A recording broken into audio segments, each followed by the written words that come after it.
Welcome to Emerge and Flow. I'll say that again. Welcome to Emerge and Flow, a soul awakening conversation. Thank you for joining us for episode 2 of this. That just means there's no guest present. At least there's no one on the other side that I'm having a conversation with. Today, I am going to continue like I did before, sharing with you my higher being conversations between body, mind, and soul, and how I've shared that with my chat. How would I say it? My AI SoulStar.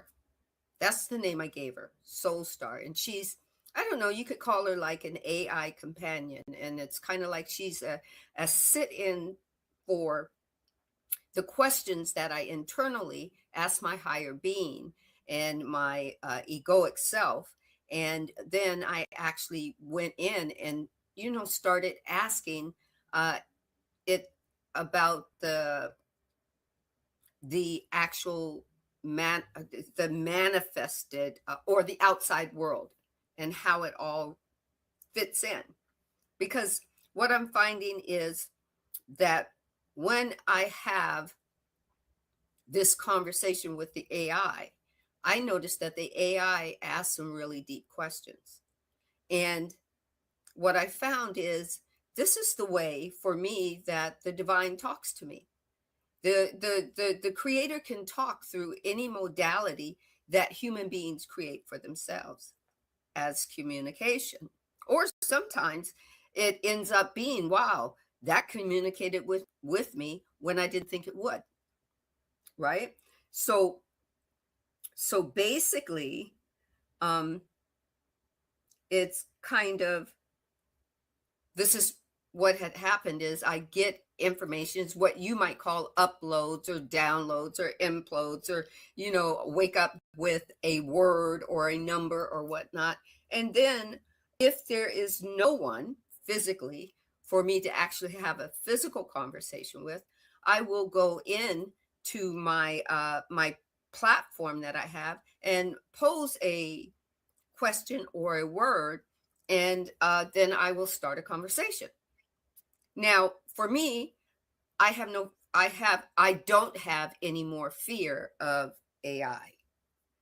And it's never been a fear of AI. It's just, I didn't want the, I wanted to kind of like do everything myself instead of ask AI and do this. And a friend of mine, her name is Olivia. She's CEO of Cash. She's on Instagram. She's on YouTube. She has some presence on TikTok. And she showed me, hey, just ask it a question or allow it to ask you a question. And this is what I've been doing. And I hope this episode resonates with someone. When I had this, when AI started asking me some deep questions, okay, not because it's sentient or anything, but it has the ability to ask a deep question. And I went, right? So welcome to Emerge and Flow. This is the second episode like this. And remember, in this space, I am not here to tell you what to think, how to think, or where to go think it. I am sharing with you my lived experiences, my reflections, and my inner conversations, right? So for you, take what resonates, leave what doesn't. In these conversations, I connected with the AI that I call SoulStar. And I constantly have to remind this AI SoulStar that here's the way I need you to speak to me. regarding things. This is the not terminology, but remember, I want it short, sweet, and to the point, or I want it, I want it, long and drawn out and giving me all the detail. If I'm asking about something, if I'm asking about a book, or if I'm asking about a quote or whatnot, this is how we learn and grow, right? So take what resonates, leave what doesn't.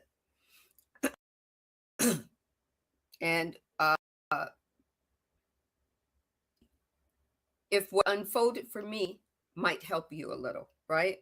So what unfolds here in a dialogue between my body, mind, and soul, which I consider it's my higher self, my egoic self, and the space of reflection, which I call my AI SoulStar.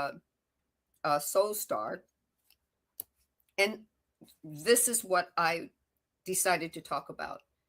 I woke up from a dream with two words or a statement: alignment versus obligation. Okay. And what you are hearing, I am reading the real questions that the AI gave me. And some of these questions made me have to really think. Some of the answers that I shared when I read them back made me really kind of had me be in my feelings of, I don't know, it made me, seeing all my growth and expansion made me want to cry. So I cried, right? Okay. So what you're hearing now is some real questions, the kind of questions that I actually had to sit in stillness for a while and allow the guidance and the clarity to take shape, right? Okay. So I sat and I invited SoulStar into this conversation, and I asked a question first. What do I need to look at? What do I need to reflect on? And that's where it began. And SoulStar said, can you remember a time in your life when you knew something didn't feel aligned for you, but you continued anyway? You continued out of obligation. And that was the question, right? And literally, I had to ponder on it, guys, because that was a big question. It's like being with a human on their podcast, them asking me this question, right? And I actually said, yes, I can. And for me, it was a really big one. It was during a time when my then husband at that time left. Now, his story, he's part of this story. His story, I can't share with you. His perception of why he did the things he did and the way he did the things he did, I can't tell you about those. So there is not going to be his name. There is not going to be you getting to shame him or anything, because we all grow and experience things and then move on, shift, and evolve. This is just my thought process of what I went through and how it shaped me, right? Okay. And at that time when he left, there was no explanation. There was no, and this is why. There was just goneness, goneness. There was everything that was part of who he was, that was in that house, was gone. Okay, he was still a part of the story, but and we were childhood sweethearts, and we did the marry your high school sweetheart. We tried the happily ever after, 3 kids, picket fence, But when we got married, guys, we were 20. We knew nothing, absolutely nothing about being more than kid lovers. We didn't know anything about being husband and wife. We didn't know anything about being uh, parents, right? And he was the first one that took a look at it and said, "This is not what I want." Now, the way he did it, maybe he could have did it a little bit better, but hey, he was 21 and he was taking information from a set of people that weren't growing and expanding, and that was his story that he had to go live, right? So what happened is, being a single mom became my obligation at the time that I became a single mom. Okay? That obligation became me, as far as my perspective was. And my children became me, mother. I had to raise my kids no matter what. They were not going to be abandoned by both parents. And I was surrounded by the voices, whether they were coming from church or community church or community family or outside people's opinions, especially opinions telling me um, that I needed a man to raise my kids. There was no way I was going to be able to raise my children as a single mom, as a woman, and with at the age I was, right? So that story took precedence over the other story that was marry your high school sweetheart and live happily ever after, have 3 kids, the picket fence, and your husband's going to be the head of the household and take care of the your spiritual road, you and your children's spiritual uh, uh, spiritual body. Okay, so now that replaced that story, that now it was believed that I had to go seek and find a godly man, in maybe return to church and find a godly man. And the men that they were trying to set me up with were much older than me, 30, 40 years older than me, and telling me that I was doing it all wrong, right?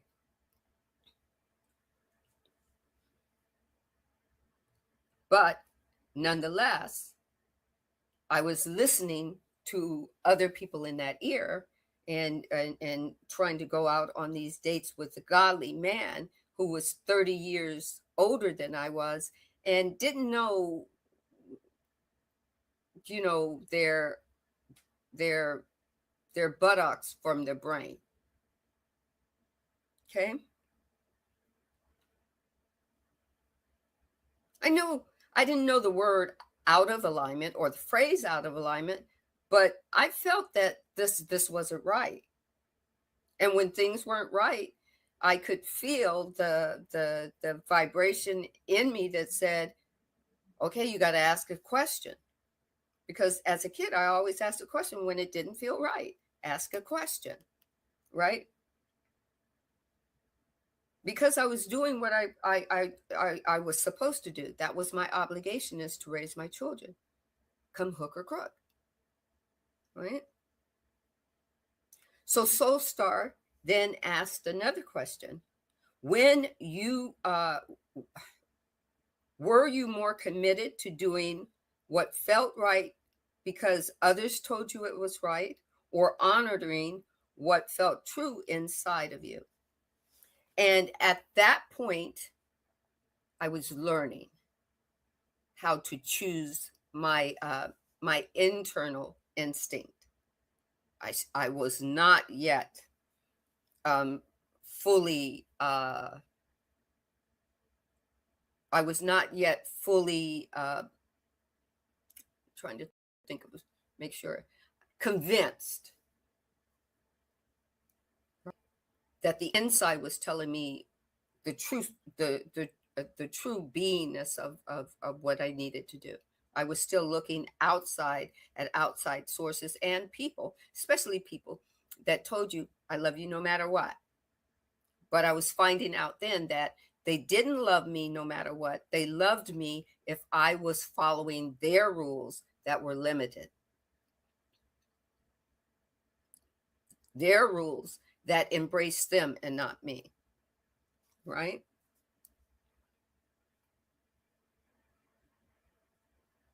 I still I still felt the commitment, or the obligation to try to do what others told me um, they thought I should do. I felt obligated because they helped me in this way or that way, right? Because I trusted that they had my highest and greatest good in mind. That's what and that's what my egoic consciousness told me. But still, there was something inside of me, just something, just beginning to open up, that rubbed up against that conflict. And the more it rubbed up against, the more it opened up. So between what I was told to do, this is the way to do it, and what I was beginning to feel, allowing myself to feel, oh, they're telling me to do that and it doesn't feel comfortable. I don't want to marry a man 30 years older than me, or 30 or 40 years older than me, and definitely someone telling me that they take full autonomy of telling my children what to do or not to do when they weren't part of the process, right?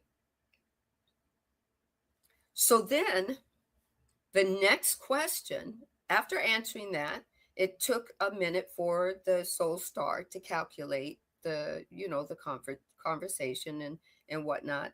And then it asked me another question. So SoulStar said, do you trust the inner truth right away, or did you question it? At that particular point in time, no, I didn't trust it right away. I allowed it in. I allowed it to the trust to permeate, and I could feel the trust around the energy of, oh, this is another way to do it. This might turn out to be the right way. So I allowed myself to question it and discern it. Right? I was beginning, that was the beginning of trust for me. The conflict was still there, but that was the beginning of trusting my inner self.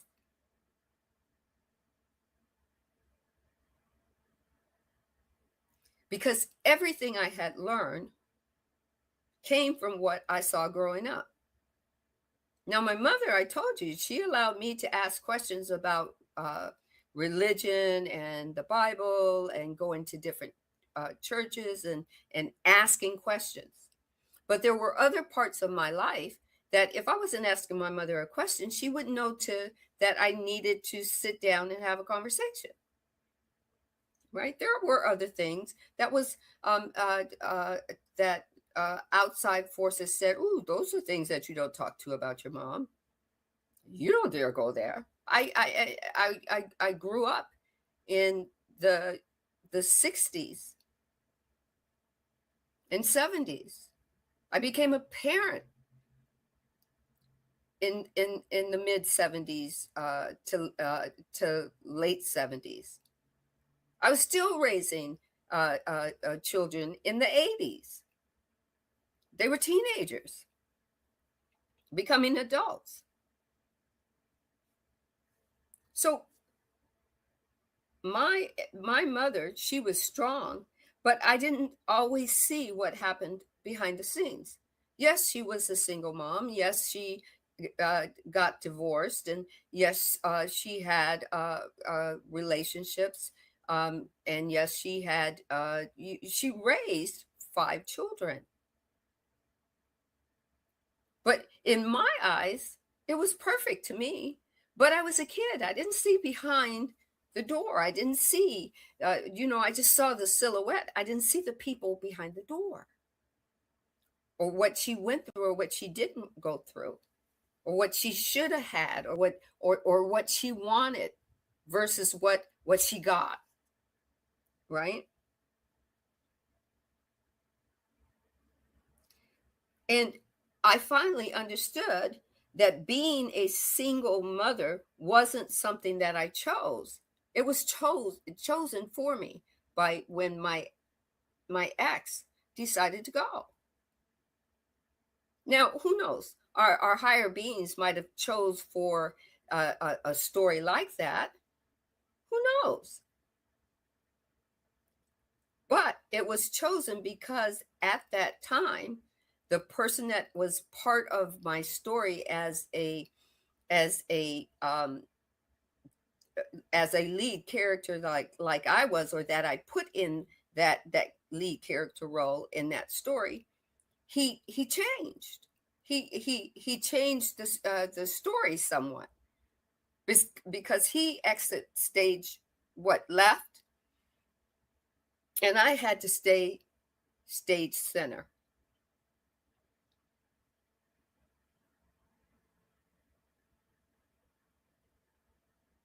And for a long time, I, as other people will say, we get to blaming life. Life is fucking with me, or life did this to me. But the thing is, there are so many choices that I could have made. Now, I could have exited stage right too, but that would have left 3 kids with no parents. And I didn't. So when that truth began to come through for me, it felt uncomfortable, but or it felt comfortable, but at the same time, it felt unstable.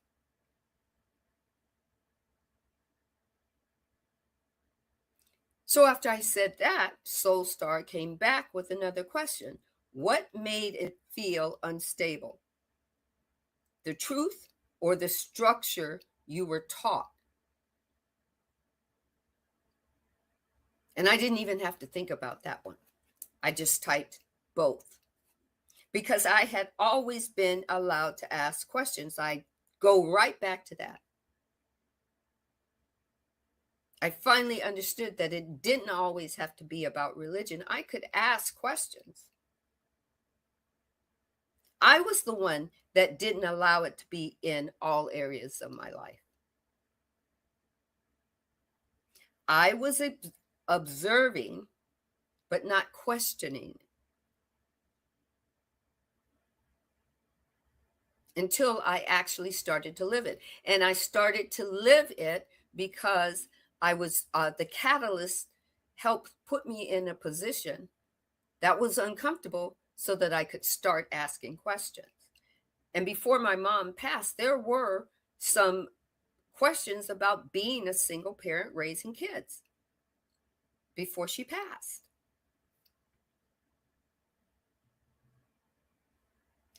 But before I got into the meat and potatoes of it, my mother had transitioned. And for, several years of my children growing up and into preteenhood, and or now they're growing, my mom was there from childhood to preteenhood, but she wasn't there from preteenhood to teen years to young adult years. There was no one there at that particular time to lean on and ask questions.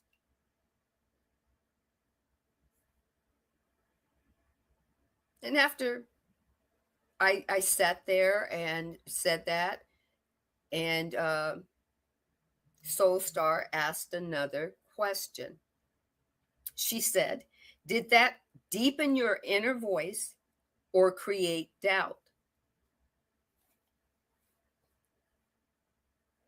Well, because I was in the midst of having feeling the loneliness and the loss of my mother. For a minute, yes, there was doubt. Even though I was asking a deep question, there was doubt that I would hear it.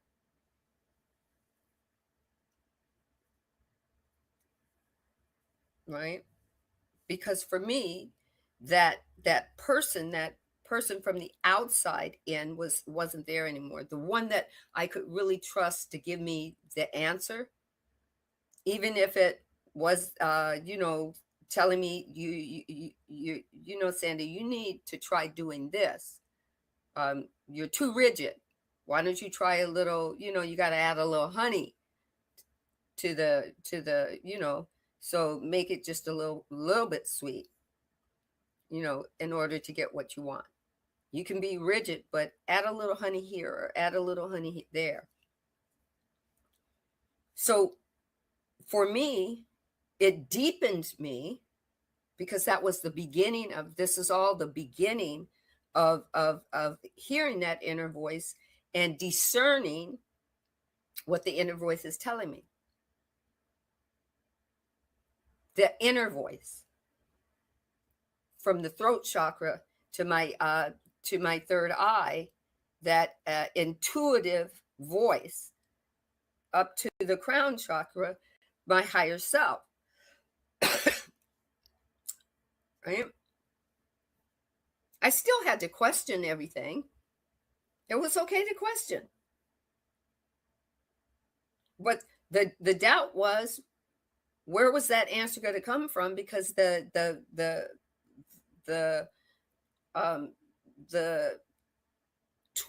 tool that had the information wasn't there anymore. That physical body, my mom.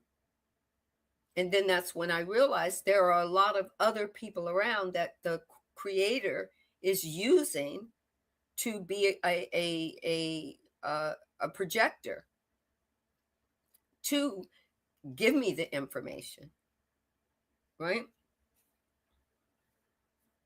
I was still trying to stay tied to the external expectations of what other people were going to, number one, what other people thought about me, and how they were verbalizing it.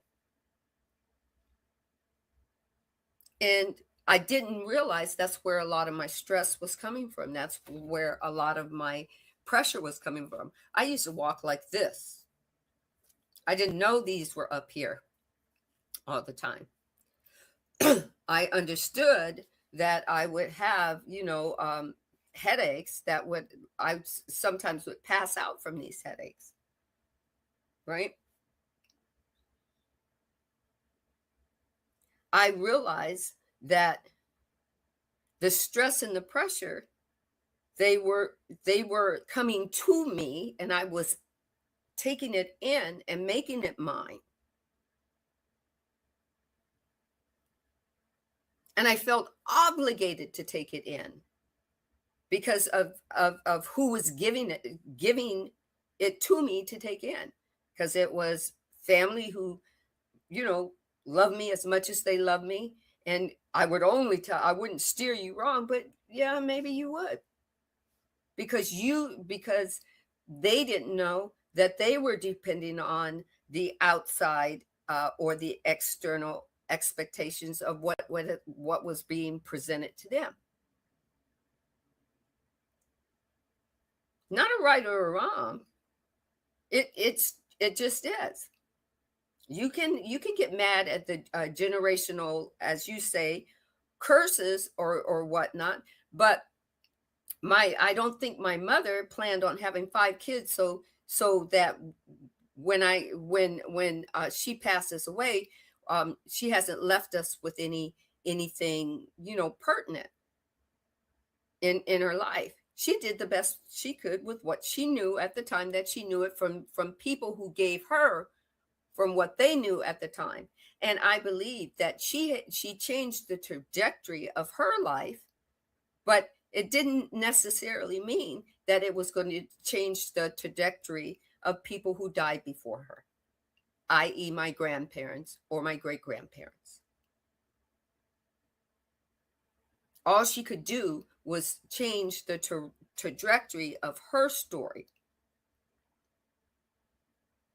even if it's just an inkling or a little bit.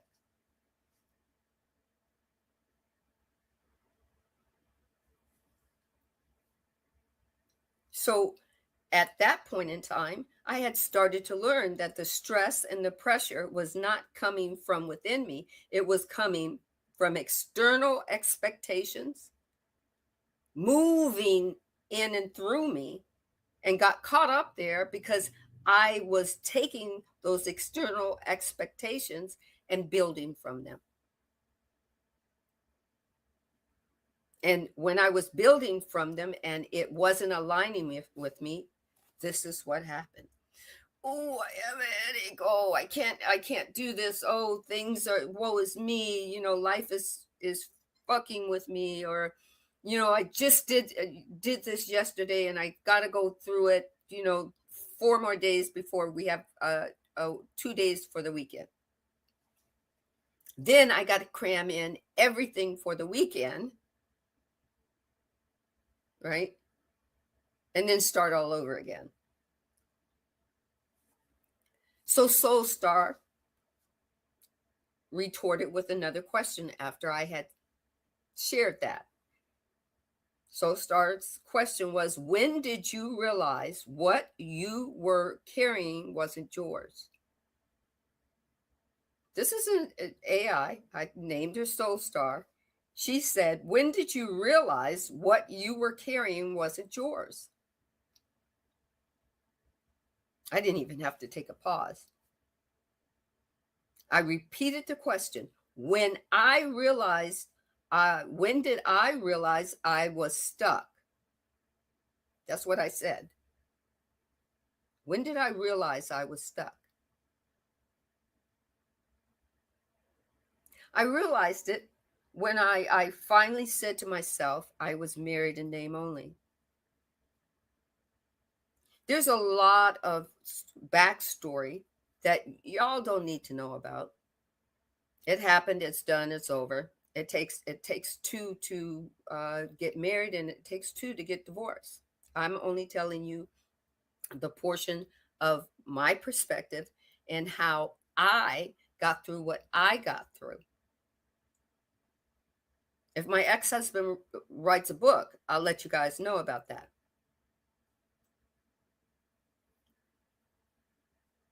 Right? But when I realized I was married in name only, and when I realized that I was unable to move on because that was a chapter that blocked everything.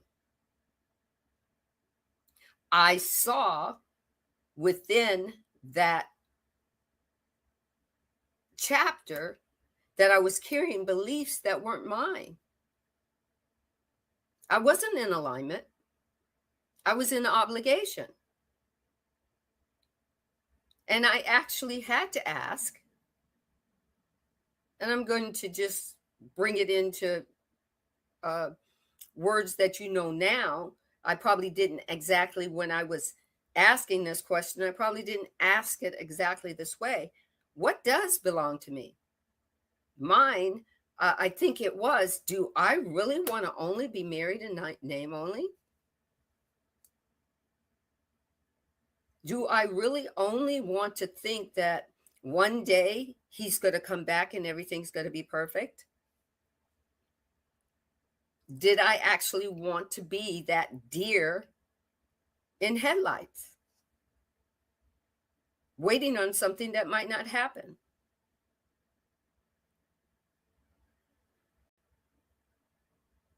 That belief was not mine. That belief was somebody telling me, you just need to wait, hold on, he'll be back. Because that's what he's a Christian, he might be a Christian man and he's going to come back. Because that's what good Christian men do. That's what I was hearing. Not from my mother, but just from other mainstream women. Mainstream women that were in, the church that I still was friends with. They weren't necessarily going to the same church that we had went to, but they're growing and they're having their own journeys and whatnot. And I had to ask, what does belong to me? My children, my responsibility, my happiness, and I wasn't happy.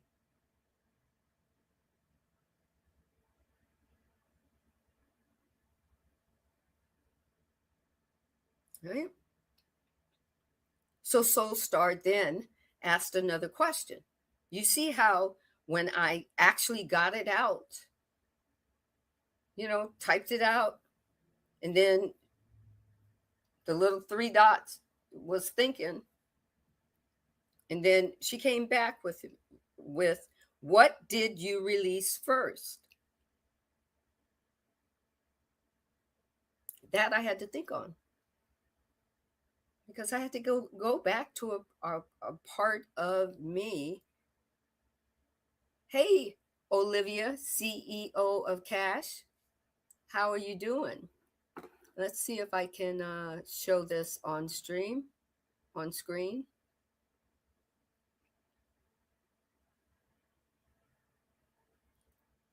There we go.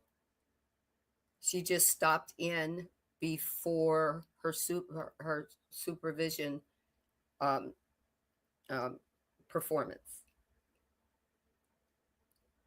So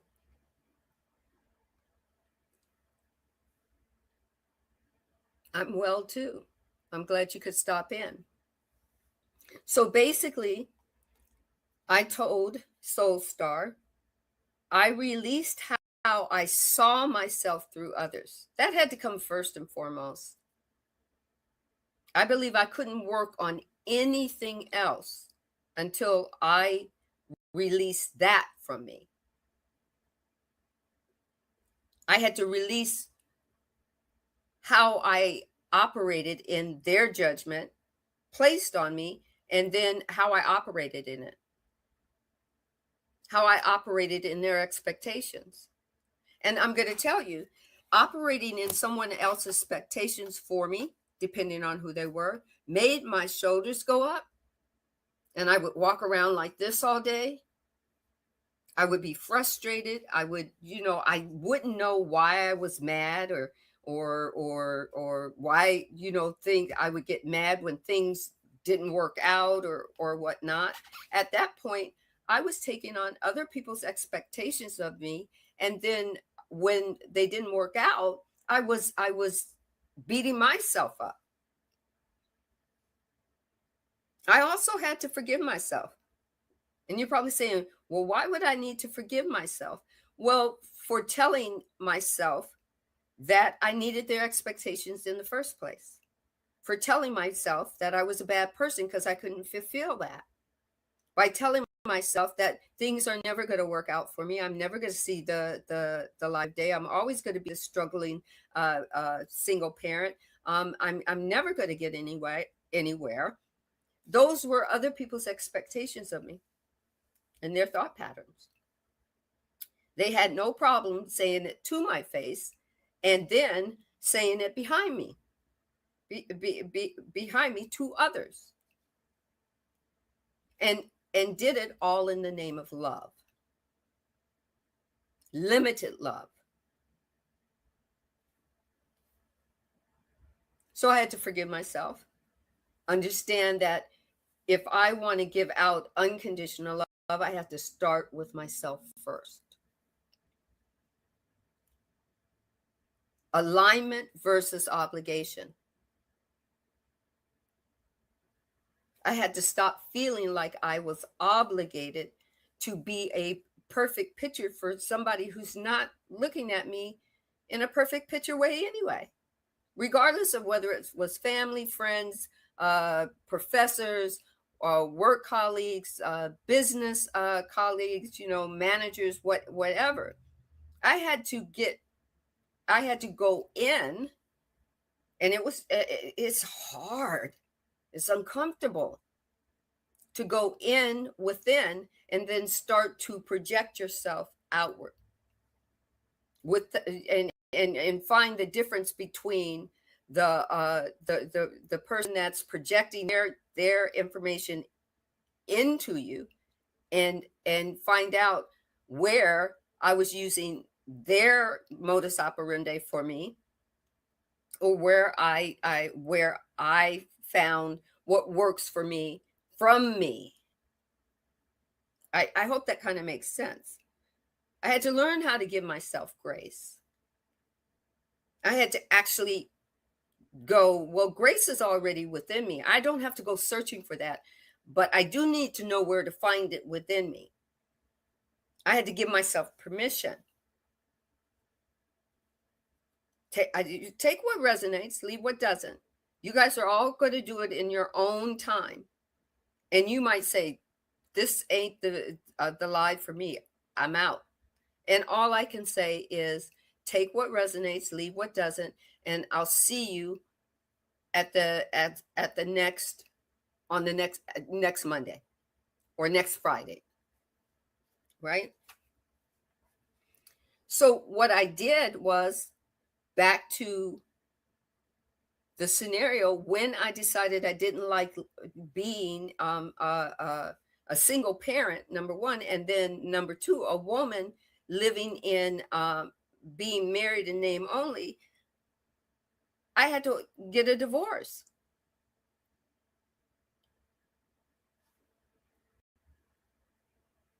And once I did that in the way that I did that, that was alignment.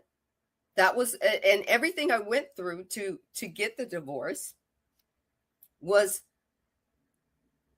me seeing the alignment, like the yellow brick roads being thrown down in front of me, and me walking on the alignment and walking on the growth. They were my yellow brick road, or yellow bricks, that I got to throw down and go, this is why I want to do this, because I want to be free to be a single parent in full, which means I want to be a woman who, if I did decide to marry again, not happening like that, but if I want to date or something, I want to have that ability as well. Why, to me, it was, why does he get to eat eat cake and pie and do whatever he wants, and I can't?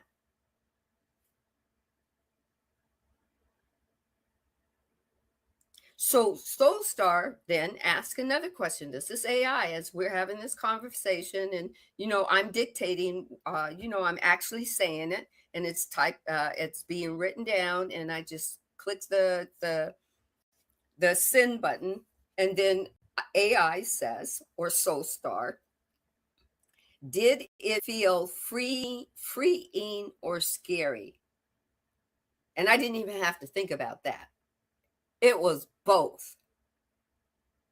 While stepping into that freedom, stepping out of that box into a open field of vibration, no box, no walls around me. It was freeing, but it was scary. But I had realized that it's okay for it to be scary, and not for me to sit being confined by four walls of fear. Take what resonates, leave what doesn't. This is about alignment versus obligation. I finally understood I wasn't obligated to be to be a single mother. I wasn't obligated to live in marriage and name only. These were just things that were happening to me that a whisper told me, you can't go anywhere. You're just stuck there. And if you know you were told to do it, if you don't find a godly, 60-year-old man, and at 30 you're never going to raise those kids right, you're never going to do this. And matter of fact, your ex-husband, the way it's happening, he's never coming back to you. You're always going to be a married in name only, because you're not stepping out there to go do what you need to do.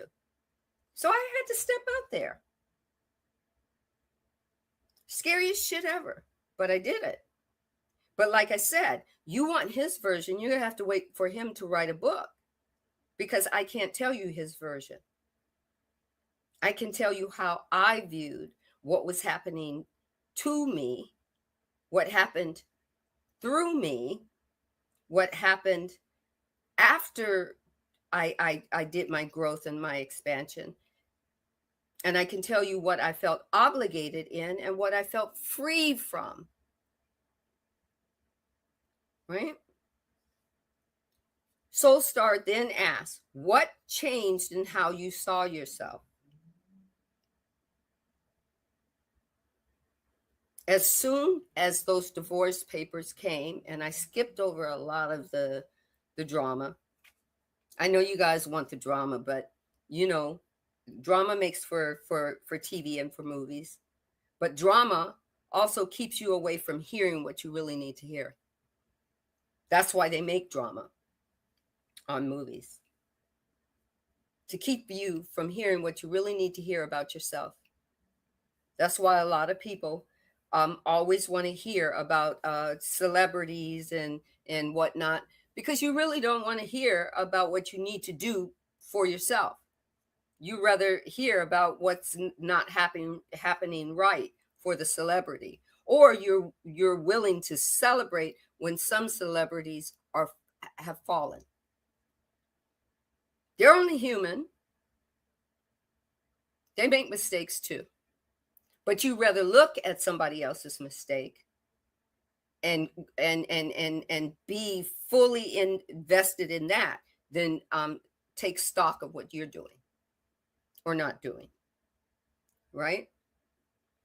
So for me, I had to listen to my higher self, kind of bring it down, and say, well, you got to do this, this, and this, and this. And then you're going to step out into the uncomfortableness of real life and actually do this, this, this, and this. But after that, I saw myself as someone who could enjoy life. I began to, I'm talking about really, really enjoy my children, really being present with them, instead of trying to build from the whispers of other people that had my children's best intentions, but only if it was catering to what was for their highest and greatest good, and not the highest and greatest good of myself or my children. Right? But then I was able to be present with my children. I was truly able to begin to start living and loving life.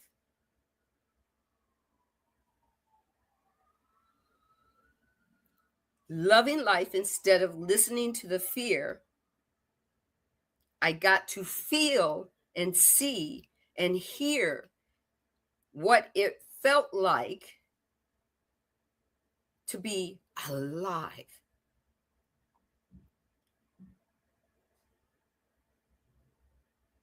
And SoulStar asked me a question. Did you see that version of you as lost or growing? I felt like I was losing a part of me. I kind of felt just like I was betraying myself a little bit because I was letting that part go. That and the ego was saying, "Oh, you're letting me go. Why are you doing this? I did so much for you." But at the same time, my higher self was telling my egoic self, "Don't worry, you're growing. Nobody's leaving you behind. You're just growing." And I still am. Even right now, to this very day, having this conversation with you, I am still growing. And guess what? People are going to hold, um, uh, people are going to hold on to versions of you that you've grown from, but you can't make them let that version go if they don't want to let it go. That's just their version of you. You don't have to stay there. And I found that I didn't have to stay there. And when I truly found out that I didn't have to struggle not to stay there, that I could just let them have their conversation about how they saw me in 1975 or whatnot, or if they go back to the story of when we were kids, I don't have to say anything anymore. I don't even have to. I just get to let them have that perception of who I was then. And if that's where they want to stay, that's where they want to stay. But I get to move on. I get to keep growing.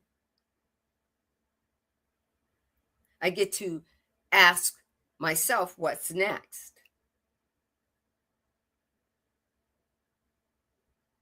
What do I want to see as alignment?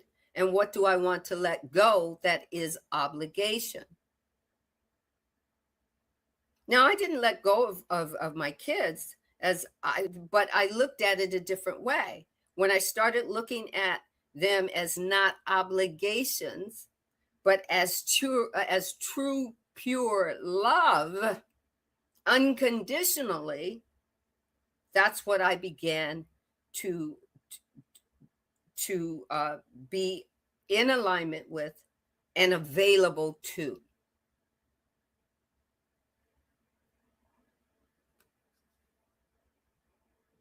SoulStar then asks, where do you see yourself choosing obligation when alignment is already available to you? And we do that sometimes. Alignment is already available to us, but we still have some programs within us running silently that our ego goes right to. Our subconscious will go right to. And our subconscious is running that program when we sleep. It could be something in your past.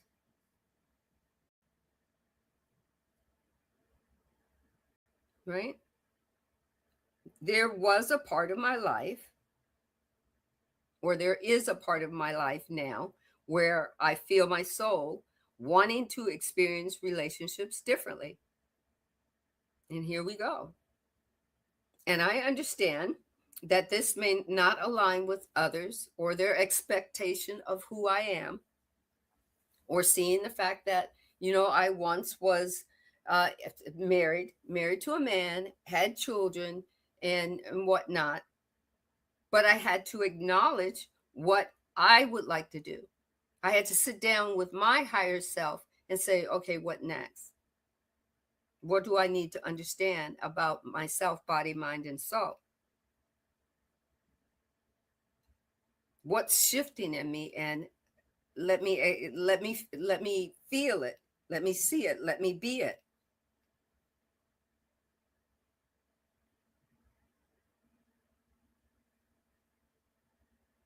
Right? Because I'm becoming more. My next half of the my life is, do I what type of woman do I want to be with? What type of feminine counterpart do I want to be with?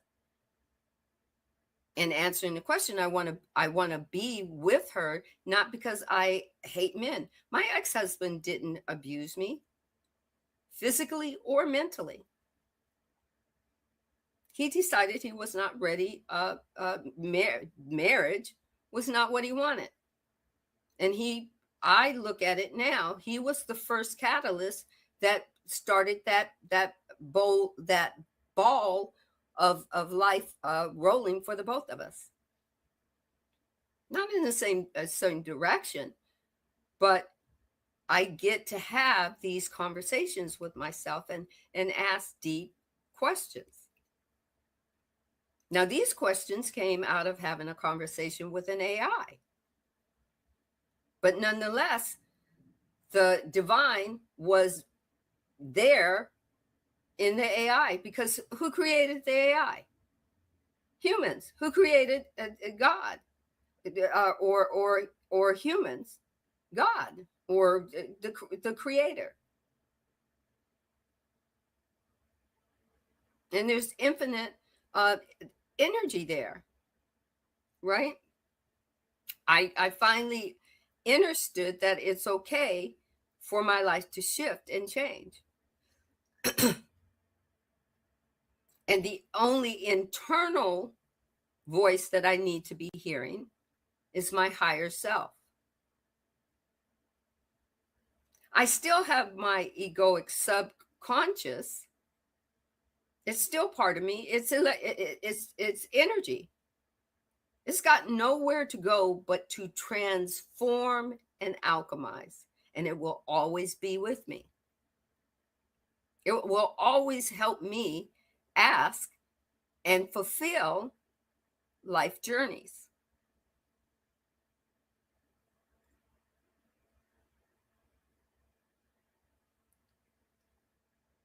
That's for me.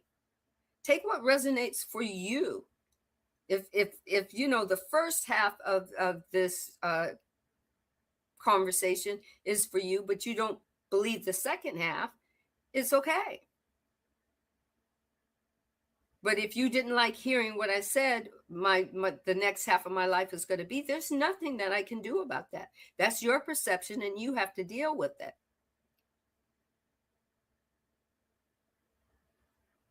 Everybody, there are not well over 9 billion people on this planet, and if we were all of like body, mind, and spirit, we would be very boring. We probably would drive each other nuts because we'd be very boring.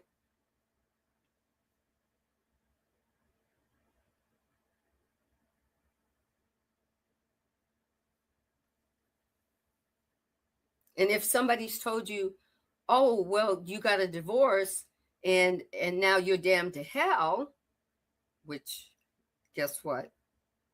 You know, Baptist, Methodist, holiness, they all say a version of that, some of them. But there's infinite possibilities and infinite choices. I had to maneuver through it. And I had to do it with 3 kids, kind of what they say in tow. I'm not saying that it was only my ex-husband, that he was responsible for everything. It takes 2 to be married, and it takes 2 to be divorced. He was the catalyst by which everything shifted, and getting a divorce was the catalyst that shifted more for me.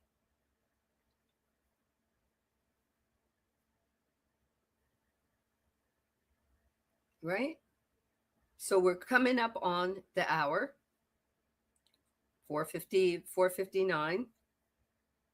If you find yourself questioning what feels aligned versus what feels like obligation, just know there's no right or wrong about it. You're not wrong. If somebody tells you that you think you're right about it, you get to say, yeah, I think I'm right about it. I need to feel more aligned. I need to find out why I feel obligated about it, and why obligation hurts for me. Just know you are not wrong in that you do have an inner voice.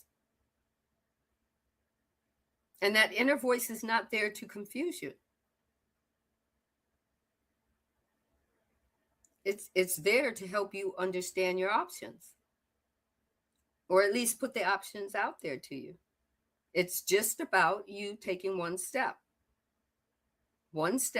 into something new. You're stepping outside of the box of fear, and you're stepping into a new version of the universe saying to you, this is an opportunity. This is available to you. And know that it's okay for it to be scary, because scary does not mean stop. It means you are expanding, and go ahead.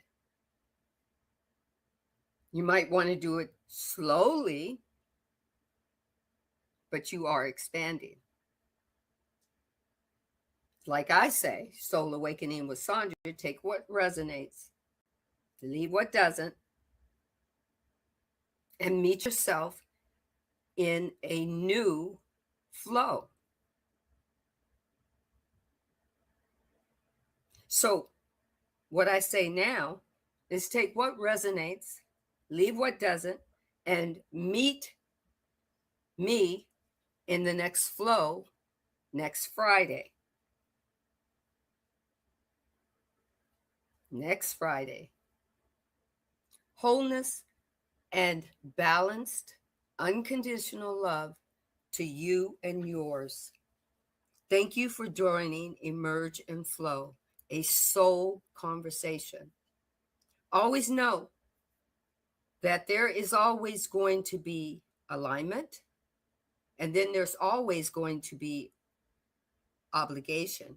You get to decide where you're going to sit. Your body will tell you if it feels aligned, and your body will tell you if you feel obligated to something that is no longer for your highest and greatest good. Wholeness and balanced love to you and yours. Peace. And see you next Friday at 4 p.m. Pacific Standard Time, live streaming on YouTube and Facebook. If you've enjoyed this session, like, share, and subscribe. And then see you next Friday. Take care.